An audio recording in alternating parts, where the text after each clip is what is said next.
Hello, hello, hello, everyone, and welcome to our very first Walking Wednesdays.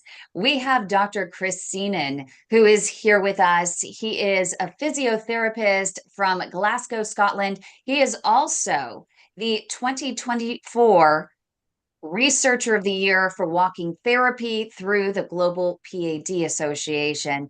We appreciate all he is doing to save life and limb through his research on walking therapy. As you know, walking is the best medicine. And so he's going to be joining us. If you're joining us via YouTube, make sure just down at the bottom of the screen, like this video, so important. And make sure you do subscribe to the channel so you get notified every single time we have one of these episodes or any other educational series about peripheral artery disease or peripheral vascular disease, even heart disease, all in the same family. So without further ado, I'd like to welcome Dr. Chris Seenan. We appreciate you so much. We have a great live studio audience here, Dr. Seenan. They're going to be asking questions. Also, our YouTube producer, Joshua, is standing by and watching our YouTube feed. So if anyone has questions and you're watching via YouTube, make sure you do place those questions in comments and he will bring them to us so we can ask Dr. Seenan your questions as well. No one's going to be left behind here. No one's going to be left out. But welcome, Dr. Seenan. We really appreciate you taking the time. Thank you. Thank you. It's really lovely to be here. I'm looking forward to talking to everyone and hearing everyone's questions. So tell me about what you're working on now. What is the latest research and how can we help you? Great, thank you. Yes, well, our latest project actually is we're looking to do an online survey of people with peripheral arterial disease with the aim of trying to explore and compare the experiences and demographics of people with PAD. Um, and so the rationale behind this study is because um, we just don't know very much, or we would like to know more about what is the experience of living with this condition and how it affects people differently in different places.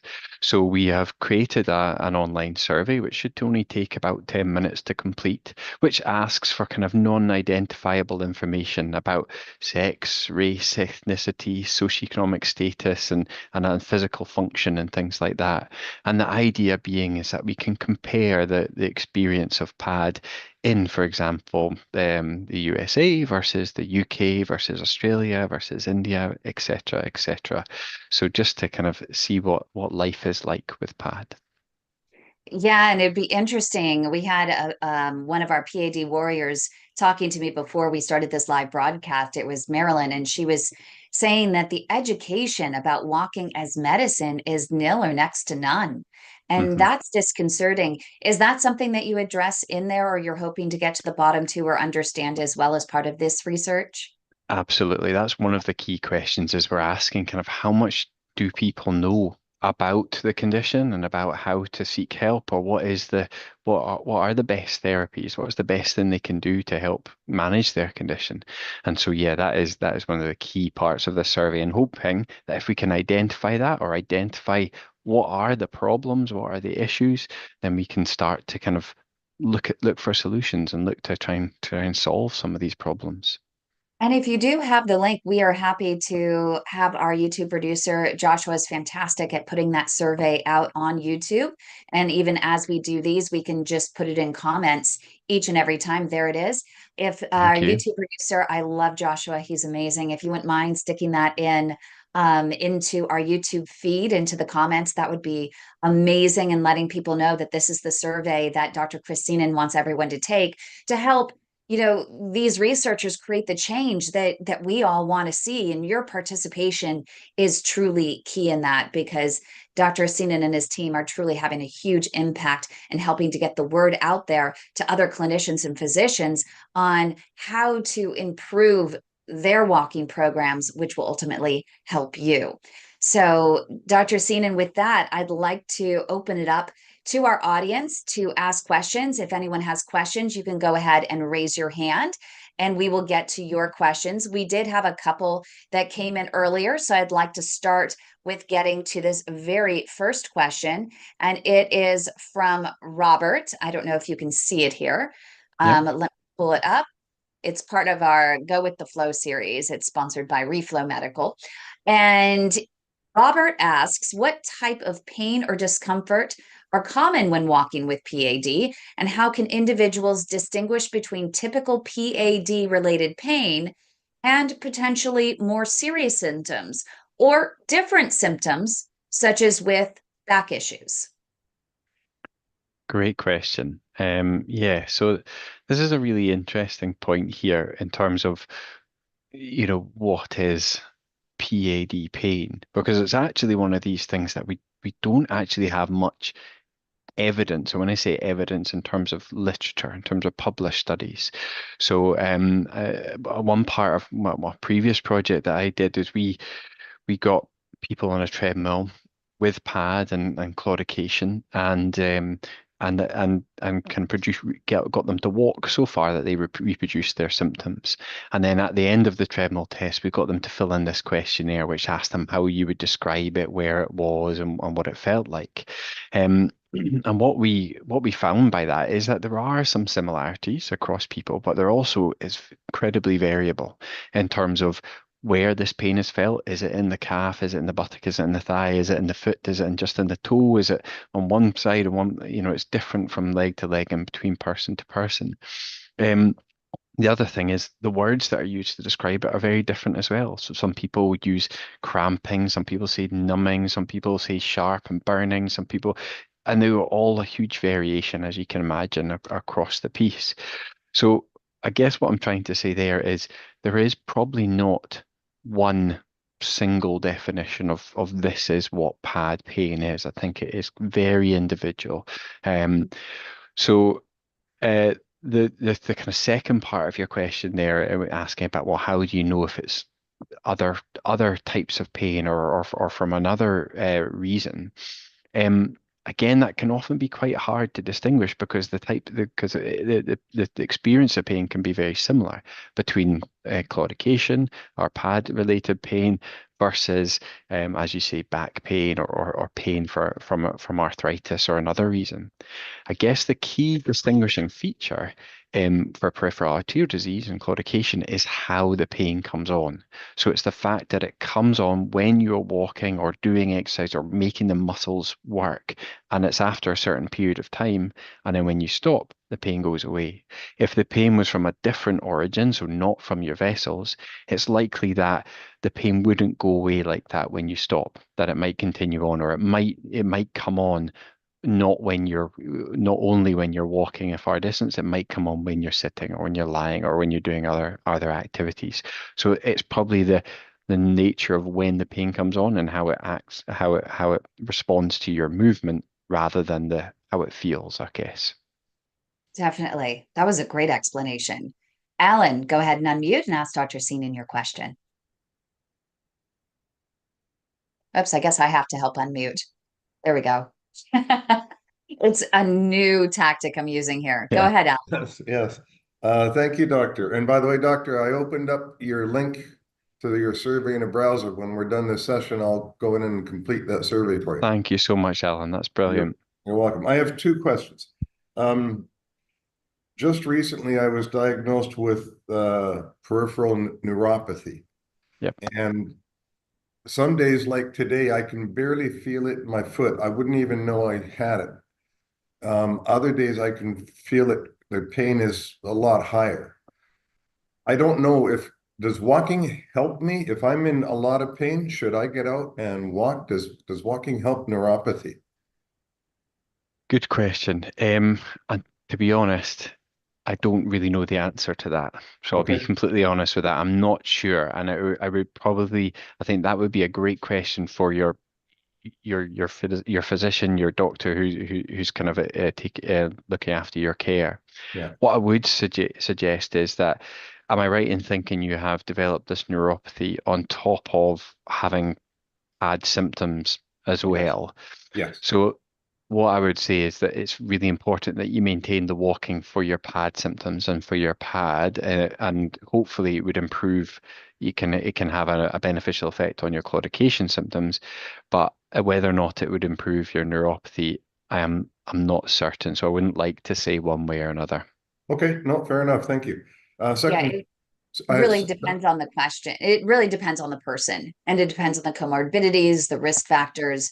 There's so much that goes into that in particular. So it yeah, is a good question, and your physician should be able to answer that very direct question as to whether they think it, because if it's your vessels, of course, it's going to improve. If the nerves are firing because of the lack of blood flow, well, that is going to improve, right, over the time with the walking. But if it's so much more, going on, it may not. So definitely wondering, asking your doctor, what is the source of this neuropathy is really important. And yeah. you have another question, you said? Yes, yes. Second question. When I first got diagnosed with PAD, and that was last February, I could barely walk 2,000 steps. A couple of weeks ago, I saw my vascular surgeon, and I told him that my conditions improved. I can walk 6,000 steps. If I do it as at a leisurely pace, I Hmm. don't experience claudication. I have to walk at a really brisk pace now to induce claudication. So he said to me, well, then why are you inducing claudication? He said if your goal is to maintain your condition, you don't need to induce claudication anymore. I would like to be able to walk 10,000 steps without having to sit down. That's my goal. So Hmm. I'm assuming I should keep walking, inducing claudication, not all the time, but sometimes, to try to improve my condition so that I can get 10,000 steps in. Does that make sense? Absolutely, it does. And I think your conclusion there and the way you plan to go ahead, I think I would thoroughly recommend that. I think that sounds like a really good way to go forward. And I think the way you're distinguishing it there in terms of the what we recommend is that you have some purposeful pain inducing Yeah. steps through the day. Not all your steps need to be in pain, but as long as you're pushing yourself and walking into that pain, you've obviously had a fantastic response in terms of your function. You've gone from that 2,000 steps a day to 6,000. And there's nothing to say that you can't get even further improvement based on that. So I would say keep pushing yourself into a claudication pain when you can, but that doesn't need to be every step of every day. You can just make that in those kind of small kind of exercise steps rather than your general walking. Okay. Okay. Thank you. Thank Thank you. you, Yeah. Alan. Go ahead and mute. And I want to get to first, we're going to get to Bambi. She asked the first question up here on the screen. Bambi, go ahead and unmute if we can find you. There you are. Go ahead and unmute and ask your question of Dr. Seenan. Okay, We I can went hear you. to my, you hear me? Yes, I can hear you. Okay, thank you. I went to my cardio last November, and she said that I was at stage 4 on my pad, and I went to her 6 months before because it's every 6 months I go for a checkup, and I didn't have nothing. She didn't have any. I wasn't a 1 or a 2. I mean, and then I went 6 months later, and I'm a 4. And I'm like, how did I get there that fast? And she goes, that's the worst. I mean, you have one more step and that's it. I mean, that's the worst. And Hmm. I'm like, okay, so will walking bring that number down? I'm just, wondering, which I Hmm. am walking. Yeah, good. Um, So I think to begin with, I would say I'm not really certain what your physician means by stage 4. I wouldn't like to make a guess. I suppose I'm being correct. So what might be important, I think, is to get clarification on what that stage 4 means. And I don't know if anyone else here on the call or is able to kind of enlighten me towards that. Um, what I would say in generally is, in my understanding, and for whatever stage of peripheral arterial disease you have, walking or physical activity is always beneficial in one way or another, because even if it's not for your leg symptoms, it's for your overall cardiovascular health. So, being physically active, you raising your heart rate, doing any type of exercise is always going to have a beneficial effect as long as it's done in a safe manner. Yeah, I hope that, I'm not sure if that helps answer your question. Okay, yeah, I'll just continue walking. I will get back with her because I go to her again next month Hmm. and see what she tells me. Because also, I do walk, but I also have arthritis in my knee, the right Right. leg. PAD is worse than my right. That's what she diagnosed with stage 4. I don't know what that meant, but so I will continue walking and just ask her what does she mean by that. But she Yeah. said I have one more, and that's it. I Okay. don't know if she's talking about I'm gonna lose my leg or, but I will clarify that with her. And thank you for answering my question. Problem. All right. Thank you, Bambi. And now, Marilyn. Marilyn, go ahead and unmute and ask Dr. Seenan your question. I'm not sure what I'm at here. Um, There you are. I'm wondering, I guess, what is your recommendation for a walking protocol? I was speaking to Kim before we got started, and I was telling her that I'm walking between 4 and 5 miles a day.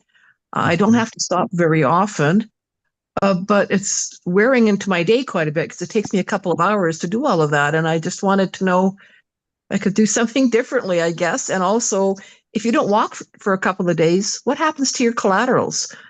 Does not walking cause them to regress, or what happens? Thank you. Thank you for your questions. Well, first of all, in terms of walking 4 to 5 miles a day, that's fantastic. That's incredible She's a that you're dream.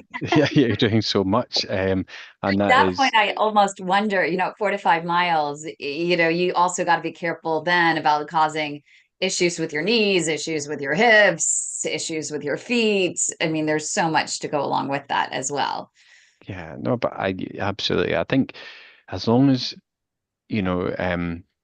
just trying to work out how to explain, but I suppose as long as these things, as long as you aren't causing, as Kim is indicating, if you aren't getting any issues with other conditions, walking that amount is absolutely fantastic. But as you said, it does take quite a while. So the evidence that we have indicates that that the kind of optimum dosage of kind of walking is around about 30 minutes of purposeful walking per day, or at least three to four times a week. So I would say you're exceeding that. So you could take that to mean that, well, maybe you don't need to do your that amount of walking. You could go a bit shorter. You don't have to go for that length of time. Or the other thing you can do is think about, how often. And I mean, are you doing that all 7 days of the week, or is it just on some days that you're walking that distance? Pretty much every day. Right.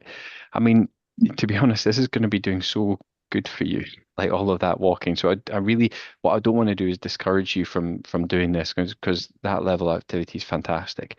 If it is getting in the way of other things in your life, though, then it is important that you kind of find a balance and find a way to kind of fit it in. So, um, the one way you can think about it is that I don't know what kind of pace you're walking at, if you're walking if Uh, all of that walking is in pain or, no pain. I have no arthritis. I've just had been tested, and I walk fast. yeah. So, I mean, that's fantastic. The fact so the only Isn't other it thing amazing? is incredible. And so the only other thing I would say is I don't know if others in the group might have better suggestions than those who are living with this and pushing themselves like this, but maybe things like using hills or steps to kind of they're the other thing that will kind of make your muscles work a bit harder. So going uphill or going up steps will ensure that your muscles are working as effectively, or pushing them to their limits, and therefore encourage the most collateral growth. But and then that leads me to your second question about if you don't walk, will your collaterals regress? And I again, I'm going to have to admit, I don't actually know the answer to that, and I'm not sure if we have evidence that suggests that either. In terms of, we can definitely say for certain that it does, But all we really know is that the more activity you do and the more walking into pain you do, that's when the collaterals are more likely or stimulated to grow. I don't think it will be the case that kind of you'll lose it immediately, or if you miss 1 or 2 days, then that's catastrophic and they're gone. The vessels are there and your perfusion is there. What you want to do is just to kind of increase your walking, your activity gradually, so you can almost think about that whatever change you make, it's a sustainable change over time, and that you can keep going to that level. So if you're feeling that your 45 miles is too much, then think about pulling it back slightly, but making it a level that you can sustain. Fantastic. Thank you, Dr. Seenan. Okay, Tony, go ahead and unmute and ask your question. And then next we're going to get to Julie. So Tony, go ahead and unmute and you have the floor. Hi, Chris. Hi, Kim. Hi. You somewhat answered my question in the previous caller's meeting there. I've had this for about 4.5 years now, and thanks to this group, I got into quite a good walking exercise program I sort of do myself. At the worst, I could only walk about 60, 70 meters, and I'm up to about 12,000 steps a day now. Wow. And my calf muscle starts hurting at about 500 meters every single time because I sort of walk the same route. And my pain tolerance is pretty good now. It hurts pretty much the whole time. I'm fully blocked from the knee to the groin and from the knee to the ankle. And my question was going to be would stairs help build those collaterals? And you sort of almost answered that, yes. But most probably the biggest one for me was most probably 3/4 of the way through my walk of about 12,000 steps, my toes start tingling. Am I doing any damage to anything down there? Sort of, I'm guessing that I'm really running out of blood down there or something like that. Should I be stopping? Yeah, good question. So yeah, to answer your first question, as I mentioned, yes, stairs are good and should help in terms of being an efficient way to kind of push your muscles a bit further. In terms of the toes tingling and is that causing harm? Again, my understanding would be that no, you're not going to be causing harm by doing the exercise and by pushing. What really happens is by walking and by your muscles working, they call for more blood centrally. So they ask the heart to pump more, and it increases. It should be pushing more blood or encourages more blood to be pushed down in towards the muscles. So it's not making in any way going to make your blockages worse, i.e. there's not going to be less blood getting to the surface, but getting to the toes, but it may well, they just as you say, if the pain progresses or the feelings progress and develop a bit further as you go. So I would just reassure you that no, you're not doing any harm by that. You can push into it, but what to look out for are those signs of kind of the changing color within your toes, or any kind of bumps or cuts that aren't healing very well in your toes. All the usual kind of safety advice about looking after your feet is just be careful with that. And if you're concerned, I would again talk to your own doctor to get that reassurance and make sure. But as far as I know that you can't be causing yourself harm there. And we have Julie on the line. Thank you, Tony. Julie, go ahead and ask your question. I'm not sure, it may have been answered, but go ahead. Yeah, I was going to say most of it has been answered by the previous questions, and that was what I was wondering is, I mean, the 45 minutes a day that I walk is working very well for me as far as improving symptoms, being able to do things that I used to just be in pain doing. But was what I wondered is, do I need to increase the time or, and I think Dr. Seenan said, doing steps or inclines will help. I still get claudication when I'm walking, but then I walk through it. I don't stop. And so I started out I couldn't even walk 300 steps. I had to stop the very first time. I was about ready to cry. And within 2 months, I had already built really good collaterals. Because fortunately I had an appointment with an interventional radiologist who did the ultrasound, and he's like, I thought we were going to have a completely different conversation because he'd seen my ultrasound from the year prior. And he said, there's nothing we need to do for you right now. Just keep doing what you're doing. He said, your collaterals are working great. And so then I see him in February again. But that was, the question's basically been answered. Great. Okay, it's so But nice. it's 45 minutes. It's amazing. I mean, that's about, I maybe could get it up to an hour, but like everybody else, it starts cutting into your day and other responsibilities. So is that sufficient? Maybe just increase the pace.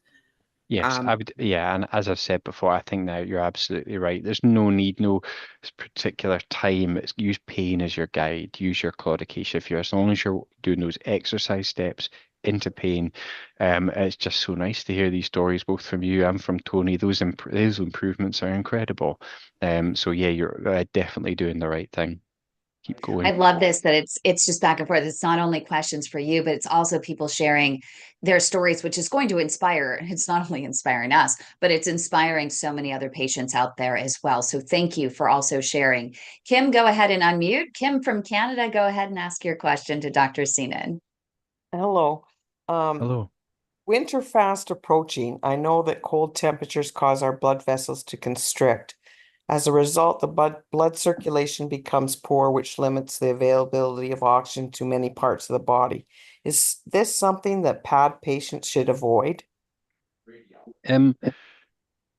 I would say yes, so you're absolutely right. So the cold will constrict your vessels, but it's not something necessarily need to avoid. It's almost just something to understand that if you notice a variability in your how far you can go before you experience pain, you can say, well, that makes sense because it's getting colder and therefore it's maybe it's harder, to walk as far.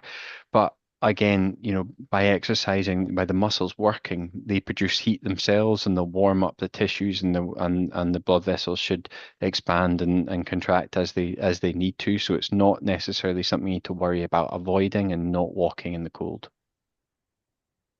Fantastic. And we have a question coming in from YouTube. We have Tom, who's there. In 2012, he had aortic dissections, and he has pain after about 20 steps in his calf and foot, and he has to stop till the pain passes.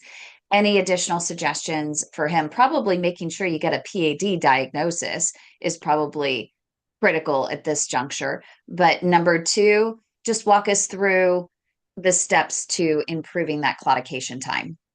Yeah, there's nothing really specific, I suppose, apart from just keep pushing. As you've heard these stories from Julie, from Tony, from others, who were very restricted as well. The only thing you can do is just keep pushing forward. Keep a note of how far you're going. As you say, if you're managing 20 steps, all you're aiming for is 21, 22 steps, and just do it incrementally, bit by bit, and over time. You'll hopefully see some improvement in that distance. Fantastic. And we do, if anyone else has any more questions, we're coming up on time here. Make sure to put it in the chat now or raise your hand, as I am getting one more question right now from that came in earlier, and she couldn't be here because she's working. Ava is asking, if I have a dorsalis pedis occlusion, that means in the foot. And that wasn't for you, Dr. Seenan, it was for others. Will walking help her, or does she need to consider having the doctor open it up to give her a little bit more blood flow so she can walk even further without pain? So I would suggest, again, it's quite difficult to comment very specifically on individual cases without knowing more of the background, but in general and in general terms, regardless of where the blockage is, walking can help. So the more you're walking, the more you're encouraging blood flow to the area, more you're encouraging this development of collaterals. And even if when it's so distal, it's so far down the leg to be right into the foot, it will still encourage that collateral growth. Or if not, even the collateral growth. The other way that walking benefits is by making the muscles work more efficiently. So they become practiced, they become fitter and healthier, the muscles do, so they don't require as much oxygen, which means that you don't feel that pain quite so quickly. So it's sometimes you can get improvements even without that collateral development just from the training of the muscles. So yeah, I would suggest try walking. Always try walking. And Lynn, do you want to go ahead and unmute and ask your question? That's a really good one. I just have to find you. There you are. Lyness, I think it is. I think there's an S at the end of that. Do you want to go ahead and unmute and ask your question, or else I can ask it for you either way? There you are. Hi, yeah, sorry about that. So I've just been diagnosed with osteoarthritis in my hips and also my pelvis. I can no longer sort of walk hard or fast enough to bring on any level of claudication. So it kind of worries me that that's the only way that we can build collaterals, because I think I was getting on good until I started getting these pains in my hips. Yeah, that is a big challenge, isn't it? And I think other people experience this, and it can be with other things as well, like respiratory conditions can mean that you can't walk quite fast enough, or heart conditions, which is it can be quite common. I would say the best thing to do is almost see.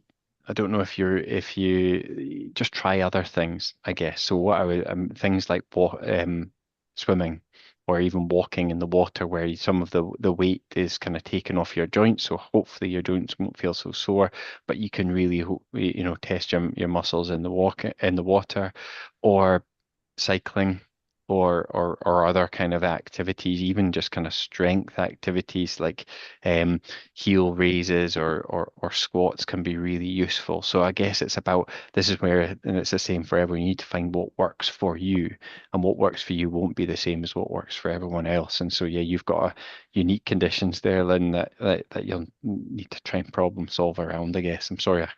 Hope that's helpful. Thank you. Yeah. And I'd like to finish off this session because there's someone here that I'm so glad that she got here. And she knows I'm going to call on her. I have this feeling because she inspires me every single day. And I know she inspires you, Dr. Seenan. If Kathy G would mind unmuting, I think your story is inspirational. And I think it's a great way to end this session before we share the research project again and remind everyone to do that. We just love Kathy and would love to have you unmute and just share a little bit of your heart and your story. Oops, I have to unmute you. I'm not doing that again. I'm going to give you guys back the power. Yeah, that's me silence. That'll be a change, Kim. Chris knows that. A few people would have liked to have muted me over the years. Yeah, no, thank you for that. I think everybody else's story is inspirational, actually. I think the thing I've got going for me is the longevity of the diagnosis, because I was diagnosed in 2008, but I strongly suspect it was definitely there in 2000, because after I had my heart attack in 2000, I did notice pain in my calves that I had not noticed for a few years. I first noticed pain in my calves in 1995, when I had, just before I had my bypass, but no one suggested that's what it was. And when I went to get all my stuff done, nobody checked that, and they did the bypass, which was life-changing for my heart. And I started exercising, so I didn't notice any more pain in my legs because I was exercising like a fiend, and I lost 1.5 stone, and I was eating really well. So I hadn't really noticed it until 2000, and then it sort of crept up again. But like another contributor said, I just walked through it. I just took it as I was getting older. I was walking uphill. And then in 2008, I had an artery close. And it's been like that since 2008 in various stages. And I think it was really important what Chris said about, somebody mentioned, I don't know who it was, about staying ahead of the game. I can walk this distance now. So is that me? I'm done. I don't need to walk faster. I think it's really important to stay ahead of the game, because these are progressive conditions, and you have to be once moves sharper than the disease. I mean, you can maintain it. And I think what Chris said about therapy steps is a really good way to look at it. Your whole life doesn't have to be miserable. There are things you can do that don't have the pain, but you have to induce the pain in order to keep that bit ahead of the game. Just like you have to work hard for cardio, you have to get out of breath. It won't work for you if you don't actually raise your heart rate in the same way that it does. So I think everybody here is really inspirational. The one thing I did do was buy a treadmill, and that is absolutely life changing if you're able to have one and you're able to use it without disrupting your life. If you could put it in a place that doesn't mean you have to keep putting it up and down, or that everyone else has to fall over it, it means you can just get on it with a box set whenever you fancy it. You're in your own home. You can go to the toilet. You can have a drink. You can stop. You can shout at it. You can swear at it. You can watch box sets. And it's nice to get out in the fresh air, but I live in the Scottish Highlands, so fresh air is usually accompanied by a howling wind, rain and snow, possibly sleet. So yeah, it's a great thing. So that's all I would say, really. That was beautiful. You make me smile, Kathy. You just do. And I'm sure Dr. Seenan as well. 100%. Yeah, it's always lovely to hear from you, Kathy. Well, thanks for arranging him. It's really good. Yeah, I appreciate it. And I'm thinking, while we're live, is this something, should we try to schedule again for next week, you think? Well, there's not too many people here from the UK, and I would really like to see more people from the UK, because I know that Chris feels, and I feel, it's an uphill message actually trying to persuade people that there are some things they can do themselves. If they get into walking, they just sort of expect, I don't know if it's because of the NHS and the sort of idea that you go and get a fix. I don't know if that has any impact on it, but we definitely need people to listen to this message and try it, and be more optimistic that it could make a difference to them. Yes. And slightly, but it might be the time of day. I mean, it's still within the working day. And we do have someone else that's here. We have Mike that's here also he's from Aberdeen. Oh, hi, Mike. As well. And so You're we were telling you're even colder, having the cairngorms. I do most of my walking inside my house. My hallway is 50 steps long, and I just go back and forward, count it, count and stop and start the iPad timer. Yeah, that's how I do it. I walk around the breakfast bar into the living room when it's too cold in the garage. Yeah, the UK needs more inspiration, Kim. Maybe need to move over there. Yeah, and we can always, it depends on Dr. Seenan's time when we can schedule them, and we can also add them to our UK group. And I didn't promote it in the UK group, and that's where I need to promote it as well and encourage other people. I promoted it in the UK group. Oh, did you? Okay. Only yesterday, and somebody had hoped to come, but it is quite difficult for people, and it's a wee bit, you've got to fidget about with the Zoom a bit. I had to copy a link, and there's a little bit of sort of fidgeting online between YouTube and Zoom. But we could promote it more extensively, and I mean, Chris's time is the big issue. I mean, it's great to hear you talking about walking as an intervention. Yeah. No, I would be very happy to do that. And again, so we can, I think, well, let's try and arrange it more frequently and at different times, and hopefully we can catch as many people as possible. That would be brilliant. And if we've got all online, I will promote it in the UK group. Fantastic. To people to watch it, because everything that everyone said is a message people need to hear. Yeah. Yep. And she has admin rights, so she can do anything she wants in that group. She has the power. Well, thank you so much. We really appreciate you. Thank you, Kathy. Thank you so much, Dr. Seenan. Dr. Seenan, would you like to, for those that joined a little bit late and those who are still, when we have quite a few people on our YouTube makes it easy for people to also just be a fly on the wall if they want. And we have quite a few there. Would you mind, sharing your research project? And the link is also, it's not only under comments in YouTube, make sure it's only 10 minutes. Just take that survey. And it's also here in our chat, in the Zoom chat as well. Tell us just again about this research project and the importance of people participating. Yeah, thank you. Yeah, so as I said before, this is what we're aiming to do is to try and capture a picture of what life is like with PAD and how it affects people in different ways. So we've created this online survey. I'm actually working with a few masters students, so students who are studying, they're qualified physiotherapists, but they're studying for the masters. And the link there is in the chat. Please, if you do have 10 minutes to complete it, I would really appreciate just getting as much information as possible, with the idea that if we understand it more, if we understand your experience more from then we can hopefully identify what we need to be working on, what should we be finding solutions for, what are the issues here. So yeah, thanks all. Thank you so much, everyone. I really appreciate it. And I have a little treat for you before we go. Just if you don't mind, I'm going to see if I can share this. It's our really good friend in the group, Don from the Philippines. Just now, like literally, I got this in my hands. I have not watched it yet. It is our Halloween PAD little tease here, educational segment. So let's see if we can make it work. And I'm going to start it over here and we will hopefully play it. There we are.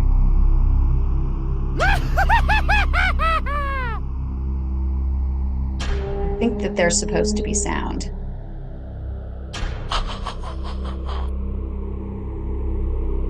Trick or treat! But you get the idea.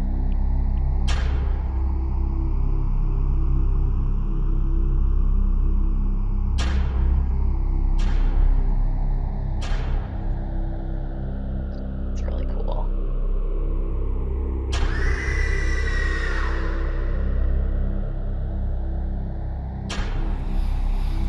Count Dracula might be to blame. Well, that's really cool.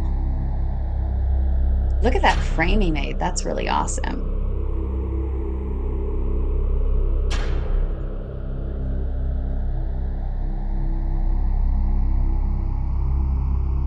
I love that. That's amazing. It's Really brilliant. nice job, Don. Really, really nice job. That was absolutely brilliant. And hopefully everyone who's on here, I'll get it up in the groups. And if you wouldn't mind, share today and get that out there. Wow, that's really good. Brilliant. That's very clever. That's amazing. We appreciate it. Maybe we could do one that encourages people to go to your website and sign up for the survey today. Yeah, we just add that below. No, I'm not sure. I need to get that past the ethics committee. Yes, right, before. exactly. Well, thank you so much, Dr. Seenan. We appreciate you. We'll make sure if you want to know when the next time Dr. Seenan is going to be available to answer all of your questions, go ahead and go to YouTube, youtube.com/at the way to my heart. Like this video, subscribe to the channel, and under the live tab, we actually have promotions for every single upcoming video that we are going to be doing.